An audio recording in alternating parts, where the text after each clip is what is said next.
love it. When I come here in the morning, it's the best thing I do. I look forward to coming in to start a ward round. To me, this isn't really work, it's fun, and we get paid to do this. It's so rewarding, and the people we work with are incredible. I think the fundamental thing is just great fun.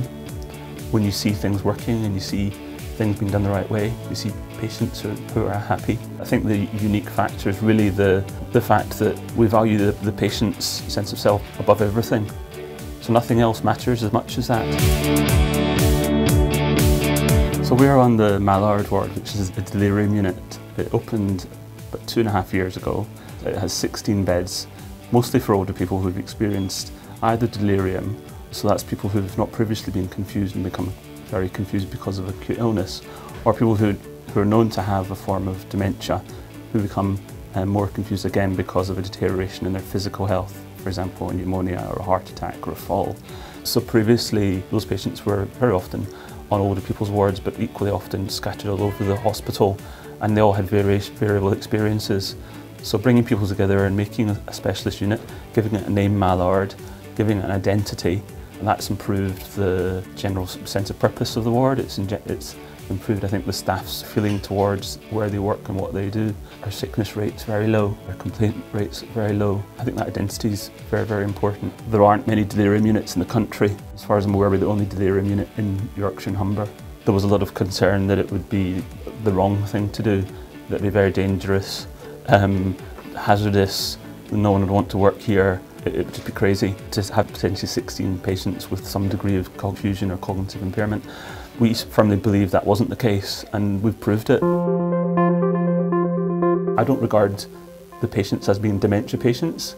Dementia is a disease, and it's not who a person is. And I think it's very important to try and separate those, both in terms of the way we look at the disease, identifying it as a disease that's got a cause, and will one day have a cure, and there's lots of ways to treat, rather than it being something that's a bit hopeless and the people who have it are hopeless. There's still people.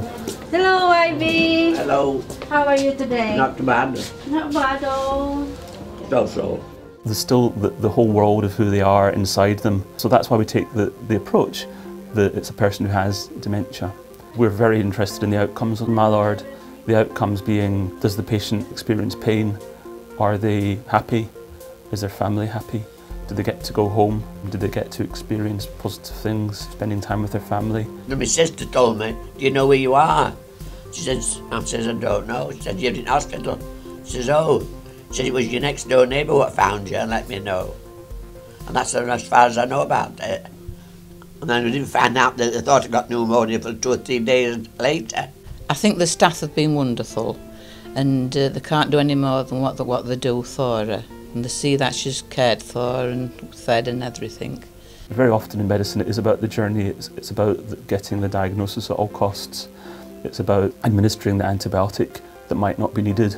We want the patients to recover, and very often in a hospital patients don't recover. They recover from their acute illness, but they don't actually get better. So we're very focused on getting better, and we achieve that through the social environment. About 2 years ago we got rid of paper cups, which are used for tea and coffee in lots of wards in the hospital, and we changed that to china cups, which the patients much prefer to drink from. As a result, very, very, very few of our patients ever become dehydrated. There's another concept called patient preferences. So that's basically doing what patients want.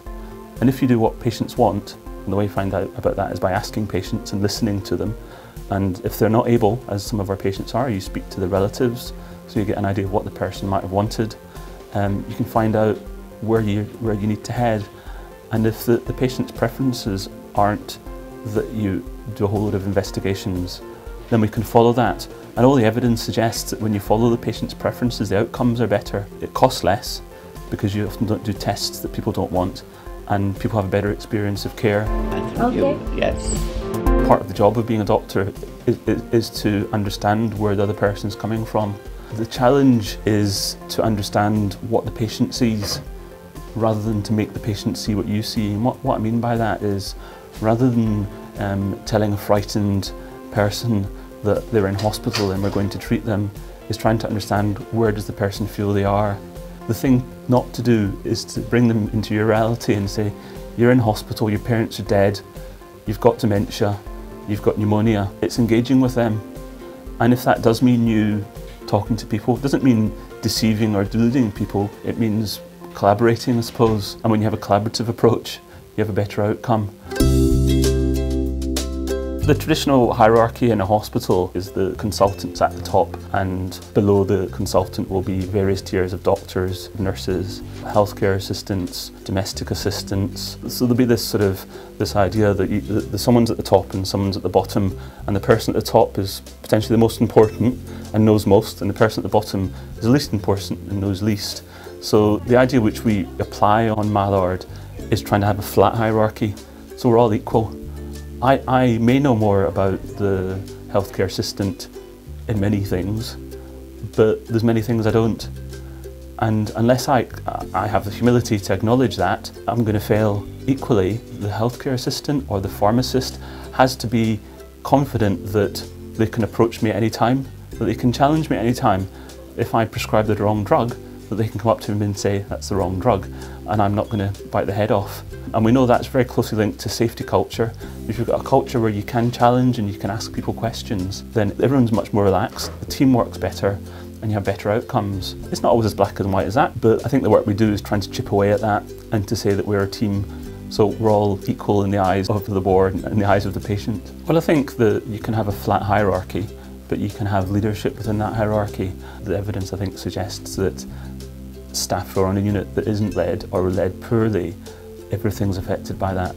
The standard of care is poor, job satisfaction is poor, the staff ability to cope with stress is bad, their ability to demonstrate compassion is affected, their sickness absence increases. Across the board, leadership's a fundamental. Dementia is a terminal disease, it can only get worse, and working with the patient and working with the family can enable you to make it the best possible experience. Everyone's going to die, but not everyone has to die badly. Obviously we do have patients who die on the ward. Our aspiration is to make that death as good as possible for the family and for the patient. Those last days of life last with the person who's survived for the rest of their lives. So we prioritise that. There's several things that drive me. Personally, the most fundamental is the experiences which I encountered when my own mother was sick. She didn't have dementia, but she had strokes and she didn't get as good care as she should have received. And that's influenced so much of what I've done. My experiences of not being allowed into the ward to see her, that's resulted in open visiting times. The experiences of people doing tests to her that she didn't want and weren't necessary, of giving her drugs that weren't necessary, of drips that weren't necessary, that's always at the back of my mind. And also just an inner sense of morality and justice, what's the right thing to do? I do medicine because I want to help, I want to improve things for people, and this is how I do it. And it's the outcome, it's the end that's important. I understand the staff are all right with you. They're very good with you. They remember your name as well when they're passing, you know, say hello, I'm here, how are you, and things like that. To standard of care, I think it's been first class, yes, it has, yeah. Can't do no more than what they're doing, no. You just need to stop and think and say, is this the right way to be going about it? Is this the best way?